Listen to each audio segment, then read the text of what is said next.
एक महात्मा थे हमारे ब्रज में। उन महात्मा का नाम था बाबा श्री सीताराम दास जी। क्या नाम था? ब्रज क्षेत्र में ही एक विप्र कुल में उनका जन्म हुआ था और बचपन से ही उन्होंने रामचरितमानस को अपना इष्ट ग्रंथ माना और तुलसीदास जी महाराज को अपना गुरु माना। तुलसीदास जी को देखा तो नहीं, पर मानस जी को तो देखा। तो रामचरितमानस को गुरु का उपदेश माना और गुरु गोस्वामी तुलसीदास जी को माना। और गोस्वामी जी के रामचरितमानस के माध्यम से उन्हें प्रेरणा मिली कि सर्वोपरि राम नाम है। वो महाराज पाठ करने लगे, राम नाम का जप करने लगे।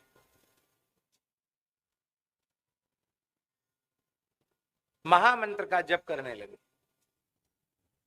हरे राम राम राम हरे हरे, हरे कृष्ण कृष्ण कृष्ण हरे हरे। इस महामंत्र का जप करने लगे। 1 अरब जप किया। इसका कितना किया? 1 अरब ऐसे नहीं जैसे हम लोग चतुराई करते हैं कि हरे राम राम राम हरे हरे, हरे कृष्ण कृष्ण कृष्ण हरे हरे। 16 हो गए। हाँ, इसमें कोई झूठी बात नहीं, 16 तो हो गए, पर उन्होंने 16 नहीं गिना, उन्होंने इसको गिना 1 और इस प्रकार से संख्या पूर्वक 1 अरब महामंत्र का जप किया। कितने वर्ष लगे उनको इस जपने में? 56 वर्ष लगे। कितना? क्या धैर्य होगा महात्मा का? कितने वर्ष? केवल 1 दोना छाछ और इतना सा गुड़ खाकर उन्होंने जपा। आहार के रूप में केवल 1 दोना भर के छाछ और इतना सा गुड़ लेते थे।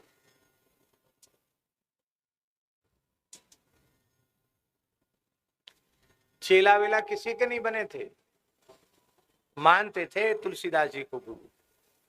और सब कुछ वहीं होने लग गया। देवी देवताओं का दर्शन, ऋषि मुनियों का दर्शन, बड़ी बड़ी विचित्र अनुभूतियां उनको होने लगी नाम जपते जपते। आज भी हमारे ब्रज में झाड़करी जंगल है। आप यहाँ से कितनी दूर है?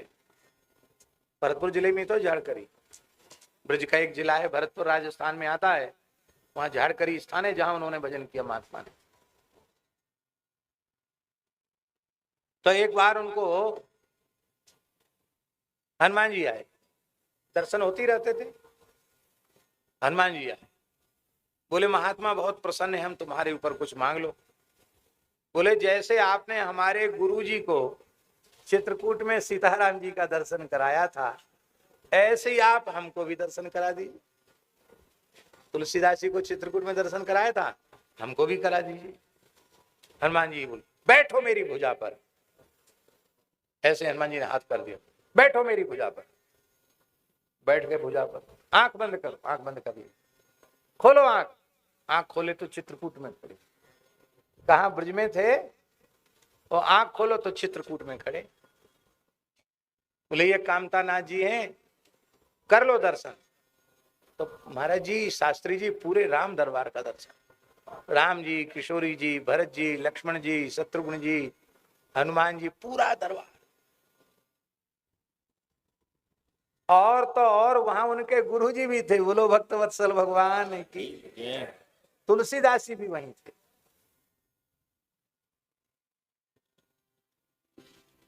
बोले हो गया काम? बोले हाँ हो गया। तुलसीदास जी ने कहा देखो, तुमने मुझे गुरु रूप में माना, अब मैंने तुमको शिष्य रूप में मान लिया, लेकिन मर्यादा यही है कि प्रकट रूप में किसी गुरु का वर्ण करना चाहिए।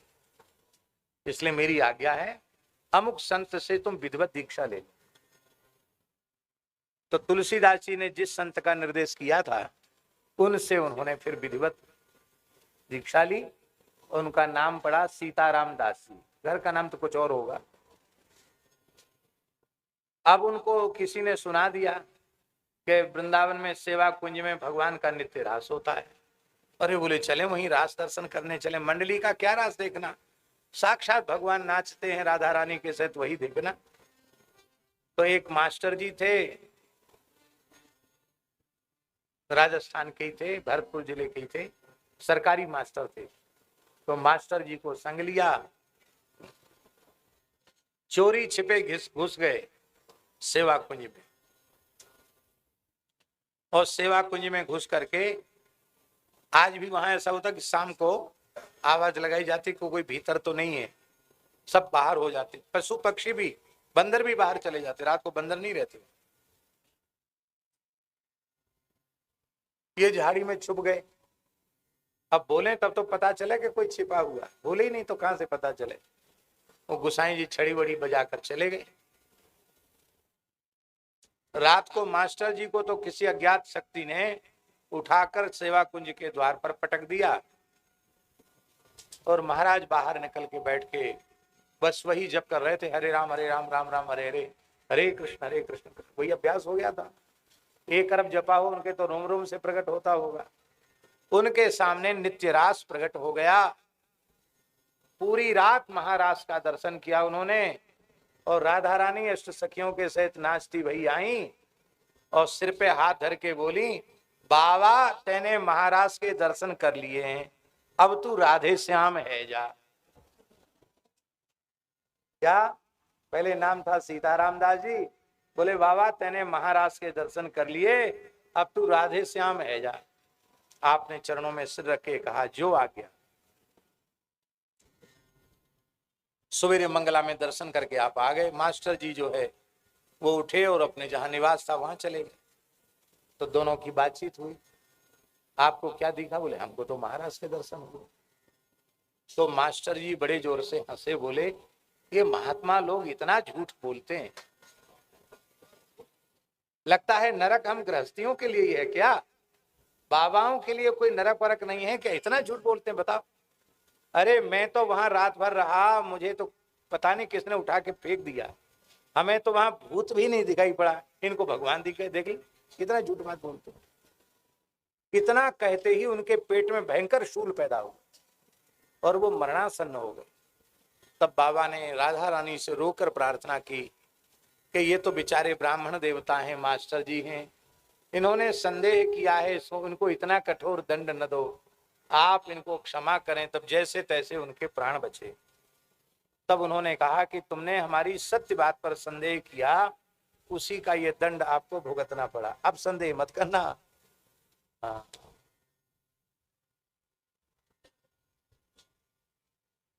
ये बात हमने इसलिए बता दी कि उन संत के भीतर शिष्यत्व का जागरण हुआ। तो कोई विश्वास करेगा 500 साल पहले तुलसीदास जी हुए, और तुलसीदास जी भी उनको मिल गए, और भगवान भी मिल गए, हनुमान जी ने उनको दर्शन करा दिया। तो आपके भीतर शिष्यता हो तो गुरु जी आपको खोजते हुए आ जाए। इसलिए यच्छ्रेयस्यान् निश्चितम ब्रूहि तन्मे शिष्यस्ते हम साधिमाम त्वाम प्रपन्नम। भगवान से प्रार्थना करो, अपने आप महापुरुष आ जाए।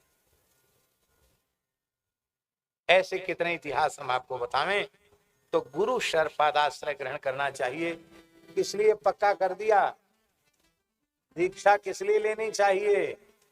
कि हमारी नौकरी लग जाए, हमारे बेटा हो जाए, हमारी बेटी का ब्याह हो जाए, हमारा मकान बन जाए, हमारा धंधा चल जाए, इसके लिए नहीं है। जिज्ञासु श्रेय उत्तमम, इसी शरीर से इसी जीवन में भगवत साक्षात्कार होवे, केवल इसी संकल्प को लेकर सद्गुरु पादाश्रय ग्रहण करना। इसलिए दीक्षा के संकल्प में परंपरा है, मम जन्म मरण भवरोगादि निवृत्त्यर्थम प्रेम लक्षणा रसरूपा भक्ति प्राप्त्यर्थम अस्मिन् जन्मन्येव भगवत साक्षात्कार पूर्वक नित्य भगवत भागवत गोविंद प्रसादु कैंकर्य सिद्ध्यर्थम श्री सीताराम परब्रह्म शरणागति पूर्वकम वैष्णवीया दीक्षा संस्कार ग्रहण महं करिष्ये। ये प्रार्थना की, और कोई प्रयोजन नहीं है। संपूर्ण मनुष्यों का लक्ष्य भगवान है, और उस लक्ष्य तक जाने की जो पद्धति है उस लक्ष्य तक पहुंचने का जो मार्ग है, उस मार्ग को ही दीक्षा कहते हैं। एक निश्चित उपासना पद्धति, उस पर चलकर आप अपने जीवन के चरम लक्ष्य को प्राप्त कर लें। और कोई भेद नहीं है, सभी वैदिक संप्रदाय, सभी आस्तिक परंपराएं अपने आप में परिपूर्ण हैं। जिस किसी का भी आश्रय लेकर आप चलोगे, आप भगवान तक पहुंच जाओगे। आप श्री शंकराचार्य भगवान का अनुगमन करें, आप चाहे श्री रामानुजाचार्य भगवान का अनुगमन करें, आप चाहे श्री रामानंदाचार्य भगवान का अनुगमन करें, आप चाहे श्री मध्वाचार्य भगवान का अनुगमन करें, आप चाहे श्री विष्णु स्वामी आचार्य चरण का अनुगमन करें, आप चाहे श्री वल्लभाचार्य जी का अनुगमन करें, आप चाहे श्री गौरांग महाप्रभु का अनुगमन करें, आप किसी भी महापुरुष का अनुगमन करें, आपकी स्वतंत्रता है, आप वहीं पहुंचेंगे। गैया के थन 4 होते हैं शास्त्री जी, दूध 4 तरह का नहीं होता है। 4 थन हो और 4 पात्र हो और 4 दोहने वाले हो तो भी दूध तो एक जैसा ही होगा। पर लोग साधन तो करते नहीं, अपना अमूल्य समय एक दूसरे को नीचा दिखाने में लगा देते हैं। हम बड़े, ये छोटा, हम बड़े, ये छोटा। आप जहां हो वहीं से आपको पूर्ण लाभ हो जाएगा। आप हमारी बात मानोगे नहीं, मत मानो। उपनयन संस्कार के समय द्विजाति को गायत्री का उपदेश हो गया, वह भी दीक्षा ही है और उसी से काम हो जाएगा। हम निषेध नहीं कर रहे हैं कि दूसरी दीक्षा नहीं लेनी चाहिए, लेकिन हमें कह रहे हैं गायत्री दीक्षा से ही सब काम हो जाए।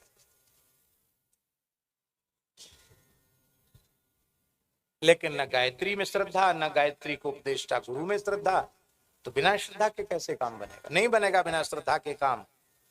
तो गुरु की शरण ग्रहण करे और गुरु की शरण ग्रहण करके क्या करे? भाग के जाए नहीं, उनके चरणों में रहे और वहां विधिवत भागवत धर्म की शिक्षा ले। जगने से लेके सोने तक, सोने से लेके जगने तक वैष्णव का, भागवत का आचार कैसा होना चाहिए, इसकी शिक्षा ग्रहण करो। है तो बहुत ऊंची चीज। इस प्रकार के भी विद्यालय होने चाहिए जिनमें भागवत धर्म की शिक्षा की व्यवस्था हो। कहीं नहीं है। और वो पंजीकृत विद्यालय नहीं होंगे, वो विद्यालय तो किसी भागवत के चरणों में रहकर ही उस भागवत धर्म की शिक्षा को प्राप्त किया जा सके। तो वहां ये प्रबुद्ध जी ने बताया। तो कवि हरि अंतरिक्ष प्रबुद्ध, अब 5 में है पिप्पलायन। यहीं से आज का प्रकरण आरंभ हो रहा है और 14 तारीख तक जहां तक ठाकुर जी ले जाएंगे वहां तक जाए। और जब एकादश यहां शुरू किया है तो फिर जब आगे प्रवचन होगा तो फिर एकादश की चर्चा हम लोग करेंगे। ये मुक्ति स्कंद है, संपूर्ण श्रीमद् भागवत का प्राण है। बस बात यह है कि इसमें चर्चाएं थोड़ी गंभीर हैं, ऐसा नहीं कथाएं कहानियां जैसी नहीं है, उनमें लोगों का ज्यादा मन लग जाता है। पर ये सिद्धांतिक सैद्धांतिक विषय का विवेचन है, ये हम सबके लिए बहुत उपयोगी है। पिप्पलायन उवाच स्थित्युद्भव प्रलय हेतु रहेतुरस्य यत् स्वप्न जागर सुसुप्तिषु सद्वहिश्च देहेन्द्रियासु हृदयानि चरन्ति येन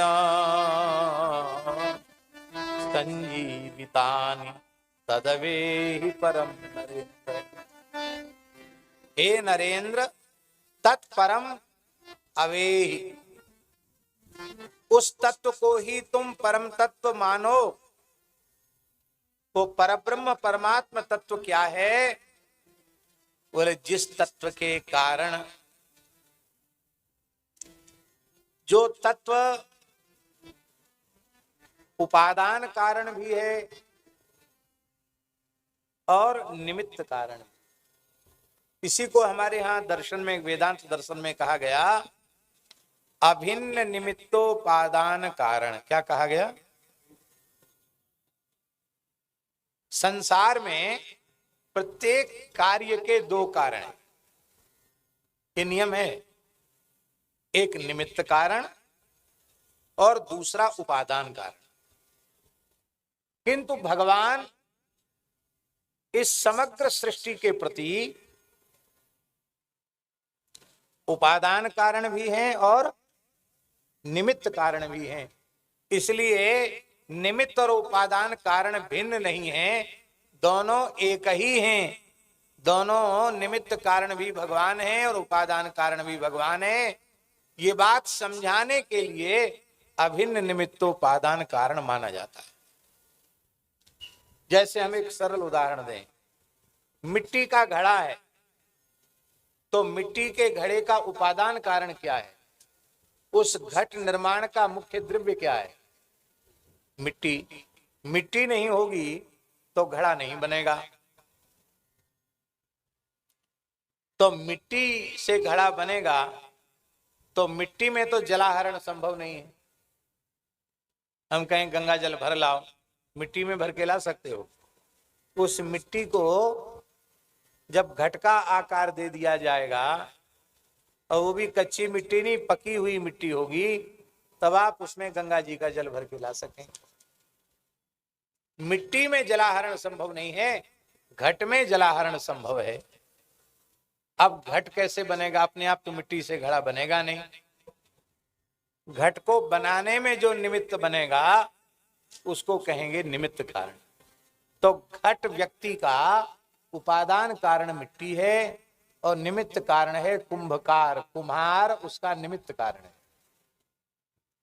कुम्हार मिट्टी लाएगा, गूंथ कर सान कर उसको उसका धौंधा बनाएगा, फिर एक चाक रखेगा, दंड रखेगा, एक धागा रखेगा, सारे उपकरण रखेगा, दंड चक्र चीवर सब लेकर के बैठेगा, फिर चाक घुमाएगा मिट्टी धर के, फिर ऐसे ऐसे करके घड़ा बना देगा, फिर सूत से उसको काट देगा, फिर धीरे धीरे उनको सुखाएगा, फिर तपाएगा। इस तरह से प्रक्रिया उसकी। अब देखो, उपादान तो निमित्त नहीं बन सकता और निमित्त उपादान नहीं बन सकता। ध्यान में आएगी बात?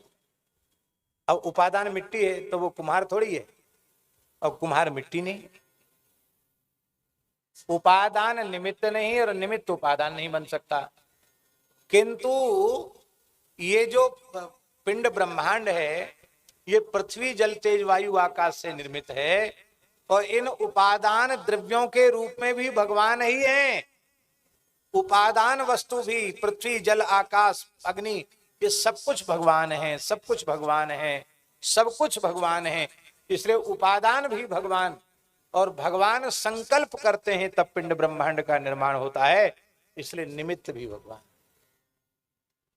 हम लोगों को तो कोई काम करने में बहुत लोगों का सहयोग लेना पड़ता, भगवान को लेना पड़ता है। जे ही सृष्टि उपाई त्रिविध बनाई, जे ही सृष्टि उपाई त्रिविध बनाई, संग सहाय न दूजा, सो करिय अघारी चिंत हमारी, जानिय भगति न पूजा। किसी के सहयोग लेने की आवश्यकता भगवान को नहीं पड़ी। तो पिपलायन जी कहते हैं कि हे नरेंद्र, हे राजर्षि, हे राजेंद्र, हे राजन, जो परब्रह्म परमात्मा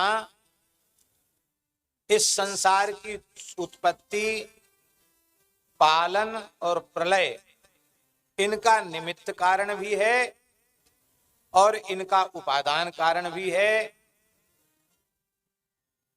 इसका अर्थ है किमका जी कि बनाने वाला भी वही है और बनने वाला भी वही है। बोलो भक्तवत्सल भगवान की। बनने वाला भी वही है और बनाने वाला भी।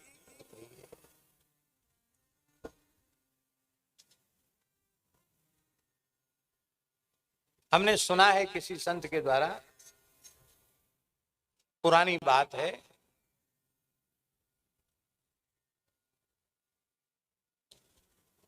मानव सेवा संघ के जो संस्थापक थे स्वामी श्री शरणानंद जी महाराज, उनकी संस्था वृंदावन में है मानव सेवा संघ। उसके दरवाजे पे लिखा है कोई और नहीं और कोई गैर नहीं। ये बात बहुत अच्छी लगती है। हम जब उधर से निकलते हैं तो ध्यान देकर उसको एक बार पढ़ते जरूर, कोई और नहीं और कोई गैर नहीं। इसी संदर्भ में एक बात बता रहे, एक अच्छे भजनानंदी महात्मा थे। कोई टेम्पू वाला या गाड़ी वाला जो भी हो, उनको रास्ता चलते रोड पर टक्कर मार के चला गया। टक्कर मारने वाला खड़ा नहीं रहता, वो भागता है कि मैं पकड़ा ना जाऊं, पिटाई ना हो मेरी। तो वो तो टक्कर मारने वाला तो भाग गया। पीछे से कोई मोटरसाइकिल वाला ब्रजवासी आया, उसने देखा वृद्ध संत पड़े हैं, माथा फूट गया है, रक्त बह रहा है, हो सकता कोई फ्रैक्चर वगैरह भी हो गया हो। तो तत्काल, ये घटना भी मानव सेवा संघ के क्षेत्र की ही घटना है और मानव सेवा संघ के सामने रामकृष्ण मिशन है। तो वह व्यक्ति उन महात्मा को उठाया और उठा करके रामकृष्ण मिशन हॉस्पिटल में भर्ती कराया। भगवान की बड़ी कृपा थी, कोई फ्रैक्चर वगैरह नहीं था, लेकिन माथा फूट गया था, टांके आए, खून निकल गया था, कोई फ्रैक्चर नहीं हुआ। लेकिन वहां रामकृष्ण मिशन के स्वामी जी ने कहा कि अभी ये वृद्ध शरीर होने से बहुत खून निकल गया है और ये अभी जल्दी छुट्टी इनको नहीं मिलेगी, अभी थोड़े थोड़े बेहोशी में जा रहे हैं ये, तो ये ठीक हो जाएंगे, कोई चिंता मत करना, और इनको कोई फ्रैक्चर नहीं है, बस होश में आ जाएं और अपना फिर इनको भेज देंगे। तो वो बेचारा घबराया, भगवान से प्रार्थना की महात्मा ठीक हो जाए। वहीं रहा, 3-4 घंटे में उनको होश आ गया महात्मा को। तो महात्मा हाथ जोड़ के कहते हैं उस व्यक्ति से जो उनको ले गया था भर्ती कराने, वाह, पहले टक्कर भी मारते हो और फिर हॉस्पिटल में भर्ती भी कराते हो और होश में आने के बाद कितने प्रेम से पूछते हो कि बाबा कैसे हो। वाह प्रभु, आपकी लीला बहुत अच्छी है। वो घबराया, अरे बोले महाराज क्या करते हो, टक्कर मारने वाला दूसरा था और मैं भर्ती कराने वाला दूसरा हूं। बोले नहीं नहीं, मैं आपको पहचान गया हूं, आप बच नहीं सकते हो, मारने वाले भी आप ही हो और हॉस्पिटल में भर्ती करा के प्राण बचाने वाले भी। अरे वो व्यक्ति बोला, अरे भाई पुलिस पकड़ ले जाएगी मुझको। तो स्वामी जी थे उस समय, शक्ति स्वामी जी थे, स्वामी जी तो संत थे उस समझते। उन्होंने कहा महात्मा जिस धरातल पर बैठकर बोल रहे हैं वो एकदम सही बोल रहे हैं, आप घबराओ मत, ये ठीक हो जाए, इनकी छुट्टी हो जाएगी। बोलो भक्त वत्सल भगवान। बनने वाला भी वही और बनाने वाला भी, उपादान भी वही और निमित्त भी वही। बोलो भक्त वत्सल भगवान की जय। इतना ही नहीं, सबका कारण होने पर भी स्वयं कारण रहित है। 3 अवस्थाएं, यत स्वप्न जागर सुसुप्तिषु सद बहिश्च। स्वप्नावस्था, व्यक्ति जब सो जाता है, जागृत अवस्था जो हम लोगों की वर्तमान में है, और सुषुप्ति। सुषुप्ति जिसमें वो पूरी तरह, अब हम क्या कहें, परमात्मा की अंक में प्रतिष्ठित हो जाता है। सुसुप्ति का सरलार्थ यही समझ लो, माने सुसुप्ति की अवस्था में जीवात्मा परमात्मा में ही विश्राम करता है। जीवात्मा की परमात्मा में विश्राम करने की जो अवस्था है, उस अवस्था की नाम सुसुप्ति है। और प्रत्येक जीव को कर्म करने की क्षमता सुसुप्ति अवस्था में परमात्मा ही प्रदान करता है। इसलिए सबको भगवान से रोज मिलन होता है। कोई ऐसा है नहीं जो भगवान की गोद में रोज न जाता हो। भगवान ही अपनी गोद में लेकर अपनी छाती से लगाकर हमको थोड़ी देर रखते हैं, फिर नई शक्ति नई ऊर्जा लेकर हम लोग बाहर आते हैं। तब सुसुप्ति में और समाधि में अंतर क्या? समाधि में बोध होता है और सुसुप्ति में बोध नहीं होता, इतना अंतर। समाधि में उस तत्व की अनुभूति, उस अनुभूति का जो आनंद है वो प्राप्त होता है, पर सुसुप्ति में उसकी अनुभूति नहीं होती है। बस इतना ही अंतर है। इसलिए सुसुप्ति भी एक प्रकार की समाधि ही। शंकराचार्य जी ने तो कह दिया निद्रा समाधि स्थिति।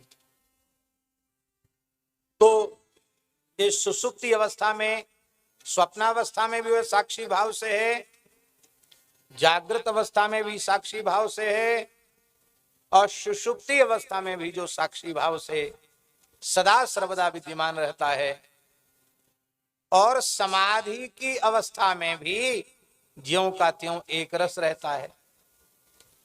उस सर्वांतर्यामी की सत्ता से ही यह शरीर जड़ होकर, अचित होकर, अचैतन्य होकर, यह शरीर चैतन्य के जैसा दिखाई पड़ता है। इंद्रियां भी जड़ ही हैं, पर उस चैतन्य की शक्ति उन इंद्रियों में प्रवाहित हो रही है, इसलिए इंद्रियां भी चैतन्य समझ में आती हैं। प्राण भी उन्हीं से अनुप्राणित हो रहा है। अंतःकरण भी, मन बुद्धि चित्त अहंकार, अंतःकरण चतुष्टय भी अपने अपने कार्य को करने में जो सक्षम है, वो अपनी इनकी क्षमता नहीं है। अपनी क्षमता देह की है, न इंद्रियों की है, न अंतःकरण की है। ये भगवान की सत्ता से सत्तावान होकर ही और अपने विषय को ग्रहण करते हैं, अपने कार्य को करते हैं। और ये सारी व्यवस्था जिस एक तत्व के द्वारा चल रही है, उस तत्व को ही आप नारायण समझो। बोलो नारायण भगवान की।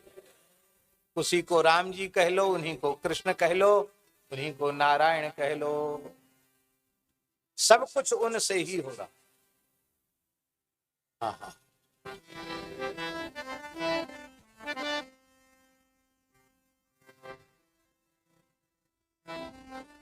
श्री वृंदावन विहारी लाल की जय। जय जय श्री राधे। आगे बोले। नई तन मनो दिशति बागुत चक्षुरात्मा। कितने प्यारे श्लोक हैं, लगता है केवल श्लोक ही बोलते रहे, इतने प्यारे श्लोक। नई तन मनो विशति बागुत चक्षुरात्मा, प्राणेन्द्रियाणि च यथा नलमर्चिषस्वाहा। शब्दोऽपि बोधक निषेध तयात्ममूल, मर्थोक्तमाह यदृते न निषेध सिद्धि। कितनी अद्भुत बात है। देखो,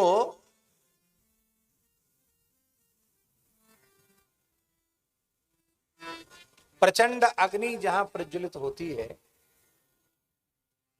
उस प्रचंड अग्नि से स्फुलिंग निकलते हैं, चिंगारियां निकलती हैं। देखा होगा, प्रचंड चिता से भी चिंगारियां निकलती हैं, ऊपर तक उड़ती हैं, चिंगारियां निकलती हैं। अब वो चिंगारियां किसी फूस पर पड़ जाएं तो उसको जला सकती हैं, गांव के गांव को जला सकती हैं। लेकिन वो चिनगारियां न अग्नि को जला सकती हैं, न अग्नि को प्रकाशित कर सकती है। अग्नि को जला भी नहीं सकती और अग्नि को प्रकाशित भी नहीं कर सकती। ठीक इसी प्रकार से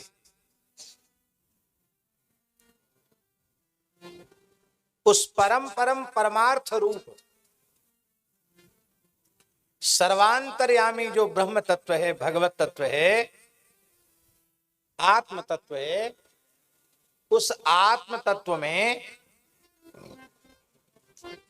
मन की गति नहीं। अभी हमने कहा ना कि अग्नि की ही चिनगारी है, लेकिन अग्नि को प्रकाशित कर सकती और ना अग्नि को जला सकती है। तो ऐसे ही समझो, आत्म तत्व मूल में अग्नि स्वरूप समझ लो, और मन बुद्धि चित्त अहंकार इंद्रियां देह सब उसकी चिनगारियां हैं, यही समझ लो। तो आत्म स्वरूप में न तो मन की गति है, न वाणी की गति है, न नेत्रों की गति है। अरे कहां तक कहें, ये बुद्धि भी चाहे जितनी तीक्ष्ण हो और सुसूक्ष्म हो, इस बुद्धि की भी वहां गति